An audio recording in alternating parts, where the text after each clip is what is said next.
இன்னைக்கு நம்ம வீடியோவில் கைலாசா மலையோட மிஸ்ட்ரியை பற்றி தான் பார்க்க போகிறோம். கைலாசா மலை வெறும் வழிபாட்டு தலம் மட்டும் இல்லை, அது உலகின் மர்மங்கள் நிறைந்த ஒரு இடமாகவும் பார்க்கப்படுது. இது திபெத்திய பீடபூமியில் கடல் மட்டத்திலிருந்து சுமார் 22,000 அடி உயரத்தில் இருக்குது. எவரெஸ்ட் சிகரத்தை விட உயரம் குறைவானது என்றாலும் இன்று வரை கைலாச மலையின் உச்சியை யாராலையும் அடைய முடியல. பல மலையேற்ற வீரர்கள் முயற்சி செய்தும் அவர்கள் மலைக்கு அருகில் போகும்போது திசை தவறி போவதாகவும் வானிலை திடீரென மாறுவதாகவும் சொல்லியிருக்காங்க. கைலாச மலைக்கு செல்லும் பயணிகளுக்கு ஒரு விசித்திரமான அனுபவம் ஏற்படுது. அங்கு நகம் மற்றும் முடி வளரும் வேகம் மற்ற இடங்களை விட மிக அதிகமாக இருப்பதாக சொல்லப்படுது. 12 மணி நேரத்தில் ஏற்படுற வளர்ச்சி மற்ற இடங்களில் 2 வாரங்களில் ஏற்படுவதற்கு சமம் என்று சில பயணிகள் பதிவு பண்ணியிருக்காங்க. இது அந்த இடத்துல காலம் மாறுபடுவது குறிக்குது. சில ரஷ்ய விஞ்ஞானிகள் கைலாசா மலையின் 4 பக்கங்களும் மிக துல்லியமாக திசைகளை நோக்கி அமைந்திருப்பதை கண்டு இது இயற்கையாக உருவானதில்லை, மாறாக ஒரு பிரம்மாண்டமான பிரமிடு அப்படின்னு சொல்கிறாங்க. இது ஒரு காஸ்மிக் மிரர் போல செயல்படுவதாகவும் சொல்கிறாங்க. கைலாசா மலையில் அடிவாரத்தில் 2 ஏரி இருக்குது. ஒன்று மானசரோவர், நல்ல சக்திகளின் வடிவம், தூய்மையான நீர்னு சொல்லப்படுது. இன்னொன்று ராக்சஸ்தல், தீய சக்திகளின் வடிவம், உப்பு நீர்னு சொல்லப்படுது. இந்த 2 ஏரிகளும் பக்கத்திலேயே இருந்தாலும் மானசரோவர் அமைதியாகவும் ராக்ஸ்தல்சல் ஏரி எப்போதும் அலைகளுடனும் காணப்படுவது ஒரு பெரிய இயற்கையான புதிர்.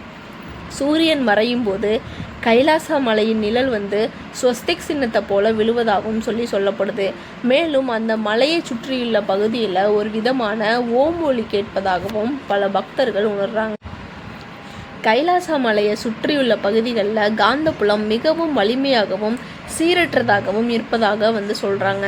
மலையேற முயற்சிப்பவர்கள் பயன்படுத்தும் திசை காட்டி அங்கு சரியாக வேலை செய்யாது. ஊசி எல்லா திசைகளில் சுற்றினாலும் தவறான திசையை தான் காட்டுமா. இதனால தான் மலையேறுபவர்கள் பாதையை இழந்து விடுறாங்க. ரஷ்யாவை சேர்ந்த டாக்டர் எர்னஸ்ட் மொல்தாஷேவ் தலைமையிலான குழு கைலாசா மலையை பற்றி ஒரு அதிரடியான கருத்தை முன்வைக்கிறாங்க. வடிவியல் துல்லியம்.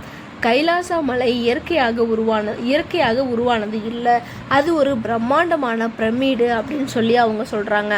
கைலாசா மலையின் உயரம் 6,666 மீட்டர்கள்.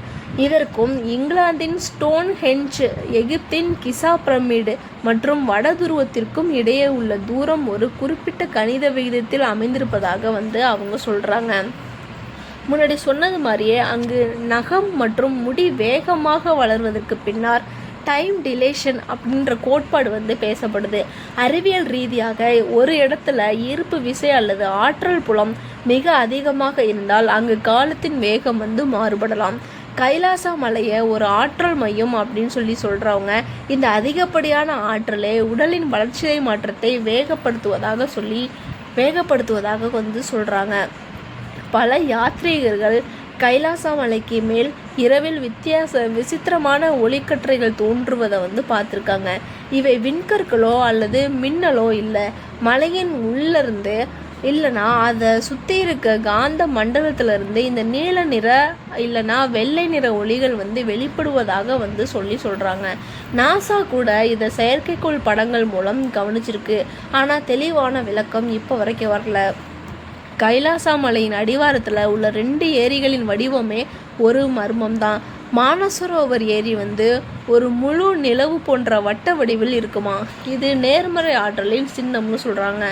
ராக்சஸ்தல் ஏரி ஒரு பிறை நிலவு போன்ற வடிவில் இருக்குமா. இது எதிர்மறை ஆற்றல் அல்லது இருளின் சின்னமாக பார்க்கப்படுது. இயற்கையாகவே இவ்வளவு அருகருகே இருக்கும் 2 ஏரிகள் ஒன்று நல்ல தண்ணியாகவும் மற்றொன்று உப்பு தண்ணியாகவும் வெவ்வேறு வடிவங்களில் இருப்பது புவியியல் ரீதியாக பெரிய ஆச்சரியமாக தான் இருக்குது. 1999 ரஷ்ய மலையேற்ற வீரர்கள் ஒரு முறை முயற்சி செய்த போது அவர்களுக்கு விசித்திரமான பயம் ஏற்பட்டதாகவும் திடீரென உடல்நிலை சரிவில்லாமல் போனதாகவும் சொல்கிறாங்க. சீன அரசாங்கம் இப்போது அந்த மலை புனிதமானது என்பதால் அங்கு ஏறுவதற்கு தடை வச்சிருக்கு. ஆனாலும் தொழில்நுட்பம் வளர்ந்த இந்த காலத்திலும் அந்த உச்சியை ஒரு மனிதன் கூட தொடவில்லை